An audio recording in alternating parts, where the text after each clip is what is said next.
अस्सलामु अलैकुम रहमतुल्लाह व बरकातुहू। अज़ीज़ तलबा तलबात, लेक्चर नंबर 2 के साथ हाज़िर हैं आपके सर मोहम्मद असलम।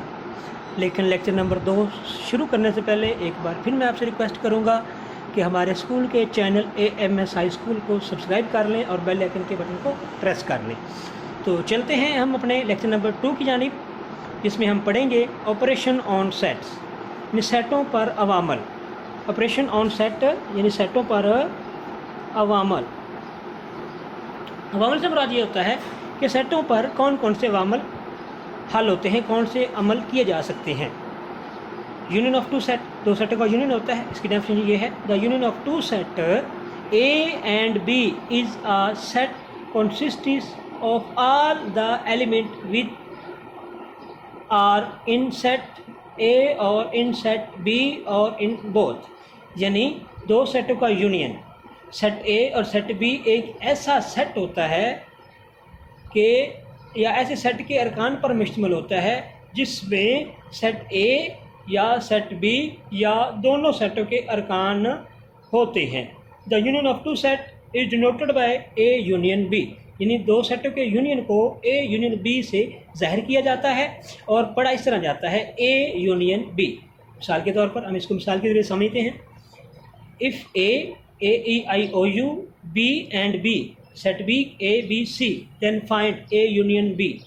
यानी अगर सेट A के अरकान ये हों और सेट B के अरकान ये हों तो A यूनियन B किस तरह फाइंड किया जाता है, ये समझने के लिए बहुत ज़रूरी है। कुछ बच्चे यहाँ पे गलतियाँ भी करते हैं, लेकिन ये ख्याल रखिएगा कि जिस तरह आपके सामने सेट लिखा हुआ है इसी अंदाज में आपने सेट को हल करना है। A E I O U B, यानी पहले दोनों सेट के अरकान लिखे, फिर हमने A यूनियन B लिखा, इसके बाद A E I O U bracket लगा के बंद कर दिया। यूनियन, ये यूनियन की अलामत है, सीधा U होता है। इसके बाद दूसरा सेट लिखा, सेट B के अरकान, B नहीं लिखना, सिर्फ सेट B के अरकान लिखने हैं। A यूनियन B हम बराबर की अलामत से पहले लिख चुके हैं, तो अब हमने सिर्फ सेटों के अरकान लिखने हैं, सेट लिखने हैं, सेट का नाम साथ नहीं लिखना। A B C तो यूनियन जैसे आप समझते हैं, आपने कहानी पढ़ी होगी, यूनियन इज स्ट्रेंथ, इत्तेफाक में बरकत है, इत्तेफाक में ताकत होती है। तो यूनियन का मतलब ताकत है, इकट्ठा कर देना है, मिला देना है, इकट्ठा कर देना है। दोनों सेटों के अरकान को तरतीब वार लिख देने का अमल यूनियन कहलाता है। इसके बाद E I O B C, इन तरतीब से नहीं लिखा, आप तरतीब से भी लिख दें तो अच्छी बात है। एग्जाम्पल नंबर 2, ये भी वैसे ही दिखिए ज़रा, ये M के रुकन है, ये N के रुकन है, M यूनियन N हमने फाइंड करना है। देखिए पहले उन्होंने M के रुकन लिखे, फिर उन्होंने N के रुकन लिखे, नीचे उन्होंने M यूनियन N लिखा, पहले M के रुकन फिर N के रुकन लिखे, उसके बाद हमने दोनों को फाइंड किया, जिन दोनों को यूनियन कर दिए, इकट्ठे कर दिए। 1 2 3 4 5 6 नहीं है 7, तो ये हो गया M यूनियन N, इकट्ठे हो गए। उसके बाद दूसरा ऑपरेशन क्या है जी, इंटरसेक्शन ऑफ टू सेट, दो सेटों पर तुकाते का अमल, ये भी वैसे ही है। The intersection of two set A and B is a set consisting of all common element, यानी दो सेटों A और B, दो सेटों का तुकाते एक ऐसा सेट होता है जिसके अंदर दोनों सेटों के तमाम मुश्तरक अरकान होते हैं, यानी common element of set A and B, दोनों सेटों के मुश्तरक अरकान होते हैं। The intersection of two set is denoted by A intersection B, intersection की अलामत होती है उल्टा U एंड रीड, और पढ़ा किस तरह जाता है A इंटरसेक्शन B। मैं इसको एक मिसाल की मदद से समझते हैं। पहले मिसाल देखिएगा ज़रा, पहले सेट के अरकान लिखे हुए हैं A E I O U and B A B C D E, ये दोनों सेट के अरकान लिखे हुए। देन फाइंड, मालूम करें A तुकाते B, A intersection B। पहले A के अरकान लिखे, फिर B के अरकान लिखे, फिर हमने इसको सॉल्यूशन किया, इसको हल किया। A तुकाते B बाहर में लिखा, बाद में बराबर की अलामत लगाई। सबसे पहले सेट A के अरकान लिखे, फिर तुकाते की यानी इंटरसेक्शन की अलामत लगाई, फिर हमने सेट B के अरकान लिखे। अब इन यूनियन में तो हम दोनों सेट के अरकान को इकट्ठा कर देते थे, लेकिन इंटरसेक्शन में हमने दोनों सेटों के अरकान इकट्ठे नहीं करने, बल्कि दोनों सेटों के वो रुकन लिखने हैं जो दोनों सेटों में मौजूद हों। जैसे देखिए A इधर भी है इधर भी है, तो ये हमने लिख दिया। ई इधर है, ए भी लिख दिया। आई इधर है, इधर नहीं है। ओ इधर है, इधर नहीं है। यू इधर है, इधर नहीं है। इधर बी है, वो बी पहले सेट में नहीं है। सी पहले सेट में नहीं है। डी पहले सेट में नहीं है। तो हमने इस तरह वो रुकन लिखे जो दोनों सेटों में मौजूद हैं, जैसे ए ई। आगे मिसाल ऐसी है। आगे इसके बाद difference of two set. Difference, difference का मतलब होता है फ़र्क। डिफरेंस का मतलब होता है फ़र्क। डिफरेंस ऑफ टू सेट समझना से पहले जैसे हम तफरीक करते हैं, तफरीक का अमल। डिफरेंस का मतलब तफरीक करना, पहले सेट को दूसरे सेट में से तफरीक करना।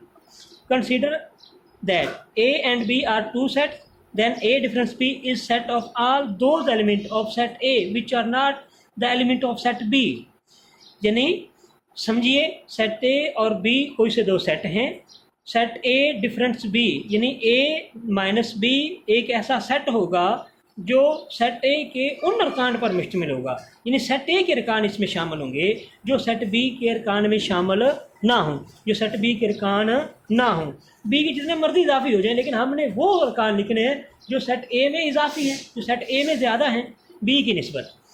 It is written as A minus B और ए माइनस बी, यानी ये इस तरह भी, ये भी माइनस की अलामत है और ये भी माइनस की अलामत है। अगर आप इसको इस तरह लिख देंगे अलामत को, तो ये डिवाइड की अलामत हो जाएगी। इस तरह लिखेंगे तो ये माइनस की अलामत होगी। सिमिलरली आगे मैं आपको मिसाल के ज़रिए ये सेट समझाता हूँ। लिखा हुआ नज़र आ रहा होगा। A 1 3 6 set A 1 3 6 and set B 1 2 3 4 5, यानी सेट बी की जो अरकान है वो 1 2 3 4 5 और सेट ए की जो एलिमेंट है वो 1 3 6 हैं। अब इसको समझिएगा ज़रा, दोनों मिसालें उन्होंने दे दी है। ए माइनस बी, ए के अरकान लिखे, बी के अरकान लिखे, ए माइनस बी लिखा, बराबर की अलामत लगाई। सेट ए के एलिमेंट लिखे 1 3 6, माइनस की अलामत लगाई। सेट बी के एलिमेंट लिखे तो 1 2 3 4 5 लिखा। अब हमने पहले सेट के जो बाकी रुकन बचेंगे, पहले सेट के जो रुकन बाकी बचेंगे वो लिखने हैं। इधर जितने मर्जी ज़्यादा हो जाएं उससे हमें कोई सरोकार नहीं है, हमने सिर्फ पहले सेट के रुकन लिखने। 1 इधर है, कट गया। 3 इधर है, कट गया। 6 इधर है, इस सेट में नहीं है तो 6 हमने लिख दिया। हालांकि आगे इधर 2 भी है, 4 भी है, 5 भी, वो हमने नहीं लिखने। हमने सिर्फ और सिर्फ सेट ए पहले सेट के अरकान लिखने हैं, इधर वाले नहीं लिखने। अब दूसरी मिसाल भी ज़रा समझिएगा। बी माइनस ए, सेट बी के अरकान है 1 2 3 4 5। सेट बी के अरकान हुए 1 2 3 4 5, माइनस की अलामत लगाई। फिर सेट ए के रुकन लिख दिए, क्योंकि अब हमने बी माइनस ए फाइंड करना है।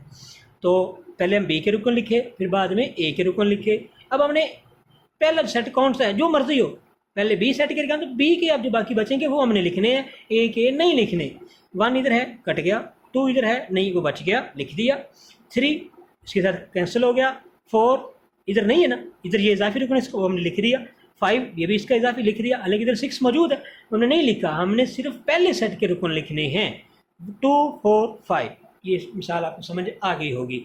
इसके बाद यूनियन एंड इंटरसेक्शन ऑफ 2 और मोर सेट, 2 या 2 से ज़्यादा जब सेट होते हैं तो 3 होते हैं। 3 सेटों का यूनियन क्या होता है, वो भी सिंपल सी मिसाल है, देखिएगा ज़रा। जो 3 सेटों का यूनियन से मुराद ये होता है कि इसका जवाब ऐसा होता है जो तीनों सेटों के तमाम अरकान पर मुश्तमिल होता है। मिसाल की तरह आपको समझाता हूँ। ये मिसाल देखिएगा ज़रा। A union B union C, A के रुकन, बी के रुकन और सी के एलिमेंट आ गया। तो हमने इसको लिखना इस तरह है। पहले हमने ए यूनियन, आगे कॉमा लगा, ब्रैकेट लगा दी, ब्रैकेट, छोटी ब्रैकेट। इसके बाद बी यूनियन सी, इन 3 सेटों का हमने यूनियन मालूम करना है। तो सबसे पहले इस तरह मालूम करेंगे। पहले सेट बी के रुकन लिखे, पहले सेट ए के रुकन लिखे, फिर इसके बाद यूनियन, फिर हमने ये ब्रैकेट जो इस्तेमाल की गई, ये ब्रैकेट यहाँ पे छोटी ब्रैकेट के तौर पे इस्तेमाल हो रही है। आगे ये जो आपको ब्रैकेट नज़र आ रही है, ये सेट की अलामत है, ना कि ये ब्रैकेट यहाँ पे इस्तेमाल हुई है। ब्रैकेट के तौर पे इस्तेमाल नहीं हुई, बल्कि ये सेट की अलामत के तौर पर इस्तेमाल हुई है ब्रैकेट। उसके ये रुकन लिखे, सेट बी के, उसके बाद सी के रुकन लिखे। तो हमने सबसे पहले ब्रैकेट हल की, 3 4 यूनियन में हम सारे सेटों के रुकन इकट्ठे करके लिख देते हैं। तो हमने इन दोनों सेटों के रुकन पहले इकट्ठे करके लिख दिए, साथ हमने सेट ए को भी वैसे ही लिख दिया, क्योंकि हमने उसको हल नहीं किया। इस तरह अब हमने दोनों सेटों को फिर दोबारा एक दफ़ा फिर हल करेंगे। दोनों सेटों का ये जवाब हमारे पास आया था, इसको हमने सेट ए के साथ फिर यूनियन कर दिया, इकट्ठा कर दिया। इस तरह 1 2 3 4 5 6 7 8 9 10 तक एक साइड हल होगी। तो ये होती है A union B union C, B union C को यानी 3 सेटों का यूनियन ऑफ 3 सेट। इसी तरह हम इंटरसेक्शन 3 सेट का पढ़ेंगे। ये नीचे मिसालें दी हुई हैं, उसने देखिएगा ज़रा, हम पढ़ेंगे। तो एक मिसाल समझाऊंगा, आगे बाकी आप खुद कर लेंगे इंशाल्लाह। सेट ए के रुकन है A B C D, set B C के रुकन है बी के रुकन है सी डी ई, और सेट सी के रुकन है सी ई एफ जी। तो हम सबसे पहले सेट ए के रुकन लिख, ए इंटरसेक्शन बी ब्रैकेट लगाएगी इंटरसेक्शन सी। तो सबसे पहले सेट ए के रुकन लिखे, इंटरसेक्शन की अलामत लगाई, उसके बाद ये ब्रैकेट इस्तेमाल की, फिर हमने सेट बी के रुकन लिखे, फिर इंटरसेक्शन की अलामत इस्तेमाल की, फिर सेट सी के रुकन लिखे, फिर इंटरसेक्शन फिर हमने ब्रैकेट लगा के बंद कर दिया। अब हम सबसे पहले ब्रैकेट के अंदर जो 2 सेट इस्तेमाल हो रहे हैं, पहले हम उनका इंटरसेक्शन फाइंड आउट करेंगे। देखिएगा ज़रा, सेट बी और सी ये दोनों ब्रैकेट के अंदर इस्तेमाल हो रहे हैं। इसी तरह ब्रैकेट के अंदर ये दोनों सेटों के अरकान भी लिखे हुए हैं। तो सबसे पहले हमने इन दोनों सेटों का इंटरसेक्शन फाइंड आउट किया। फाइंड आउट करने से वो अरकान लिखे जो दोनों सेट में मौजूद हों। जैसे देखिएगा ज़रा, सी भी दोनों में मौजूद है, ई भी दोनों में मौजूद है, बाकी कोई भी रुकन मुश्तरक नहीं है, कॉमन नहीं है। तो हमने दोनों के सी और ई लिख दिए। अब हमने फिर दोनों सेटों का इंटरसेक्शन फाइंड आउट किया। तो अब दोनों सेटों में कौन से रुकन मुश्तरक है? सी। तो इसका आंसर सी आ गया। इस तरह ये दोनों सेटों के अरकान, तीनों सेटों में मुश्तरक अरकान कौन सा हुआ? ई। तो ई दोनों सेटों में सी दोनों सेटों में मुश्तरक, तीनों सेटों में मुश्तरक अरकान होगा। इस तरह ये सी तीनों सेटों का आंसर होगा। आगे एग्जाम्पल भी इस तरह है। अब हम एक्सरसाइज की जानिब बढ़ते हैं। एक्सरसाइज की जानिब देखिएगा ज़रा। क्वेश्चन नंबर 1 है, find the union of the following set. ये 2 सेट दिए गए, ये 3 सेट दिए गए हैं। तो इन सेटों को हमने इनका यूनियन फाइंड आउट करना है। पहला सवाल देखिएगा, सेट ए के अरकान क्या हैं जी? 1 3 5। सेट बी के अरकान हैं 1 2 3 4। दोनों का हमने यूनियन कर दिया, ए यूनियन बी। पहले हमने सेट ए के अरकान लिखे, फिर यूनियन के अलावा फिर सेट बी के अरकान लिखे, दोनों का यूनियन किया, 1 2 3 4 5 हो गया। इसी तरह अगली मिसाल 3 सेटों वाली होगी। पहले पीछे भी आपको समझा चुका हूँ बुक पे भी, अब यहाँ पे हल करके भी आपके सामने रखी हुई है। सी के अरकान, डी के अरकान, ई के अरकान। अब इसको हल करते हैं। पहले हमने ब्रैकेट लगाई हुई है इधर, तो हम पहले ब्रैकेट लगाएंगे। ब्रैकेट में कौन से 2 सेट मौजूद हैं? सी यूनियन डी है, तो हम सी यूनियन डी को ब्रैकेट के अंदर लिखेंगे। सी के अरकान लिखे, डी के अरकान लिखे, दरमियान में हमने यूनियन की अलामत लगाई, ब्रैकेट बंद करके हमने यूनियन लगाया, उसके बाद हमने ई के अरकान लिख दिए। इसी तरह हमने पहले इन दोनों सेटों का यूनियन फाइंड आउट किया, तो ए ई आई ओ यू। तो हमने इसके बाद ई सेट के साथ इसका कंबाइन किया, इसका यूनियन किया, तो ई में भी अरकान वैसे ही हैं, तो दोनों सेम अरकान है, तो बार बार रुकन नहीं लिखेंगे, क्योंकि सेट का मतलब होता है एक रुकन बार बार नहीं आता, एक रुकन सिर्फ एक दफ़ा ही लिखा जाता है। तो इन दोनों सेटों को हमने यूनियन किया, तो ए ई आई ओ यू, इस तरह तीनों सेटों का ये यूनियन हो गया। इस तरह ये पहला क्वेश्चन आपका मुकम्मल हो जाएगा। Question number 2, find the intersection of the following set. नीचे दिए गए सेटों का इंटरसेक्शन मालूम करें। पीछे हम इस मिसाल में भी आप पढ़ चुके हैं, सीख चुके हैं, समझ चुके हैं। एक दफ़ा फिर मैं आपको हल करके बता देता हूँ कि इस सेट को किस तरह हल किया जाता है। देखिएगा ज़रा, पी के अरकान लिखे। क्वेश्चन नंबर 1 आपको यहाँ पे बुक पे नज़र आ रहा होगा, पी। क्वेश्चन नंबर 2 का पार्ट नंबर 1, पी और क्यू, इनका इंटरसेक्शन फाइंड आउट करना है। पी के अरकान क्या है? 0 1 2 3। क्यू के अरकान क्या? -3 -2 -1 0। अब ये प्लस वाले हैं, ये माइनस वाले हैं, तो हम एक जैसे अरकान लिखेंगे, हालांकि ये एक जैसे नहीं है। तो ये बात ध्यान में रखिएगा कि हमने एक जैसे अरकान लिखने हैं, डिफरेंट ना हों। तो हमने सॉल्यूशन किया इसका, पी इंटरसेक्शन क्यू। वैसे पहले पी के अरकान लिखे, इंटरसेक्शन की अलामत लगाई, फिर हमने क्यू के अरकान लिखे। तो दोनों में कौन से रुकन एक जैसे मिलते जुलते हैं? 0। ये माइनस वाला है, ये प्लस वाले तो एक जैसे नहीं है। 0 सिर्फ एक रुकन है जो दोनों में मौजूद है, तो इसका ये हल आ गया। इस तरह तीसरे सेट का, 3 सेट का जो इंटरसेक्शन है वो इस तरह होगा। एक्स के अरकान है, इसका पार्ट नंबर 5 आपको करवाना चाहता हूँ। देखिएगा, एक्स के अरकान है हमारे पास ALM, वाई के अरकान है ISLAM और जी के अरकान है LION। ये 3 सेट के अरकान हुए हमारे पास। अब हम क्या करेंगे, इन तीनों सेटों का इंटरसेक्शन फाइंड आउट करेंगे। इसमें भी सबसे पहले ब्रैकेट इस्तेमाल की गई है। तो जब ब्रैकेट इस्तेमाल की जाए तो हमने सबसे पहले ब्रैकेट वाले दोनों सेट के अरकान लिखने होते हैं। ALM ISLAM, ब्रैकेट ख़त्म, इंटरसेक्शन की अलामत, आगे जी के रुकन अलग लिख दिए। तो ब्रैकेट पहले हल की, इनका इंटरसेक्शन फाइंड आउट किया। दोनों में इंटरसेक्शन कौन कौन से रुकन मिलते थे? ALM, ये इसका हल आ गया, बाकी हमने छोड़ दिए। इसके बाद तीसरा सेट वैसे लिख दिया, यानी सेट जी के रिकॉर्ड वैसे लिख दिए। अब फिर दो सेट बन गए, दोनों सेट में फिर हमने इंटरसेक्शन फाइंड आउट करना है। इंटरसेक्शन फाइंड आउट करने से हमें एल नज़र आया कॉमन, तो हमने एल फाइंड आउट कर लिया। इस तरह ये तीनों सेटों का इंटरसेक्शन भी फाइंड आउट कर लिया। इस तरह ये तीनों सेटों का इंटरसेक्शन फाइंड आउट किया जाता है। 2 सेटों का भी करवा चुका हूँ, 3 सेटों का भी इंटरसेक्शन फाइंड आउट करवा चुका हूँ आपको। आगे क्वेश्चन नंबर 3, ये सेट नेचुरल नंबर है और ये सेट होल नंबर है। तो फाइंड आउट क्या करना है, एन यूनियन डब्ल्यू, यानी एन और डब्ल्यू का यूनियन फाइंड आउट करना है, बिल्कुल पहले सवाल के पहले 4 पार्ट की तरह है। इस तरह आगे चलते हैं। क्वेश्चन नंबर 4, हमने इसका इंटरसेक्शन फाइंड आउट करना है। पी के सेट कौन से हैं, सेट ऑफ प्राइम नंबर, वो और कहाँ जो किसी दूसरे पर डिवाइड ना हो, मुफ्रद अदाद होते हैं। सी सेट ऑफ कंपोजिट नंबर, यानी मुरक्कब अदाद का सेट जो किसी दूसरे पर तकसीम भी हो जाएं। तो हमने फाइंड आउट क्या करना है, P union C and P intersection C. ये भी बिल्कुल इस तरह का सवाल है पहला, और दूसरा सवाल है इस तरह इंटरसेक्शन, 2 सेटों का यूनियन। क्वेश्चन नंबर 5, ये भी आप ऐसी एग्जाम्पल हल कर चुके हैं। ये तीसरे 3 सेटों का यूनियन है और ये 3 सेटों का इंटरसेक्शन है, आपको एग्जाम्पल के ज़रिए समझा चुका हूँ। क्वेश्चन नंबर 6, ये भी इसका भी पहला जो पार्ट है वो इंटरसेक्शन यूनियन है 3 सेटों का, और दूसरा जो पार्ट है वो इंटरसेक्शन है 3 सेट का। इसके बाद क्वेश्चन नंबर 7 आ गया।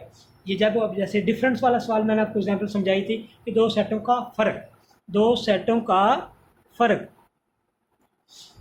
फ़र्क से मुराद ये है कि इफ़ आर, ये आर के एलिमेंट हुए, ये एस के एलिमेंट हुए, ये टी के एलिमेंट हुए, देन फाइंड आउट। अब इसका फाइंड करें।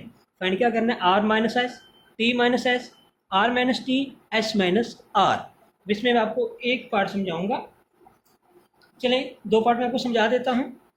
तो देखिए ज़रा, पहले आर माइनस एस हम समझेंगे। यहाँ पे आर एस माइनस एस का सवाल हल किया हुआ नज़र आ रहा होगा आपको। ये देखिए आर माइनस एस या आर माइनस एस, ये दोनों अलामतें में जैसे पहले भी समझा चुका हूँ कि ये 2 अलामतें माइनस के तौर पर इस्तेमाल होती हैं। तो पहले हमने आर के रुकन लिखे 0 1 2 3, माइनस की अलामत लगाई 0 2 4, उसके बाद एस के रुकन लिखे। तो हमने इसके जो रुकन बाकी बचने वो नीचे लिखने हैं। तो 1 और 3 बाकी बच जाएंगे, 0 और 2 इसके साथ माइनस हो जाएंगे, कट जाएंगे। तो इस तरह आर माइनस एस का ये आंसर आएगा। इस तरह क्वेश्चन पार्ट नंबर 3 में आपको समझाता हूँ। इसी क्वेश्चन का पार्ट नंबर 3 ये आपके सामने लिखा हुआ नज़र आ रहा है। आर माइनस टी, पहले हमने आर के रुकन लिखे, फिर उसके बाद टी के रुकन लिखे। तो अब बाकी इसके आर के जो बाकी ज़्यादा रुकन बचेंगे वो नीचे लिखने हैं, टी की जितने मर्जी इजाफी जो हमने नहीं लिखने। देखिए ज़रा, 0 1 2 3, 1 2 3 4, तो इसका 0 बाकी बचता है, बाकी 1 2 3 इसके साथ माइनस हो जाते हैं। इसका 4 हमने नहीं लिखना क्योंकि वो इस सेट में रुकन मौजूद नहीं है। इसका जो रुकन मौजूद है वो हमने लिख दिया। इसका आर माइनस टी का हल हो गया। बाकी 2 पार्ट 4 और 2, ये दोनों पार्ट आप खुद हल करेंगे। इसी तरह मैं आपको पहले भी बता चुका हूँ कि question number 3, question number 4, question number 5 और क्वेश्चन नंबर 6, क्वेश्चन नंबर 3 और 4 पहला क्वेश्चन और जो दूसरा क्वेश्चन है उसके साथ हल होते हैं 3 और 4। और क्वेश्चन नंबर 2 का पहले क्वेश्चन के जो आखिरी 2 पार्ट हैं उसके साथ आप इसका 5 और 6 का पार्ट नंबर 1 हल करेंगे।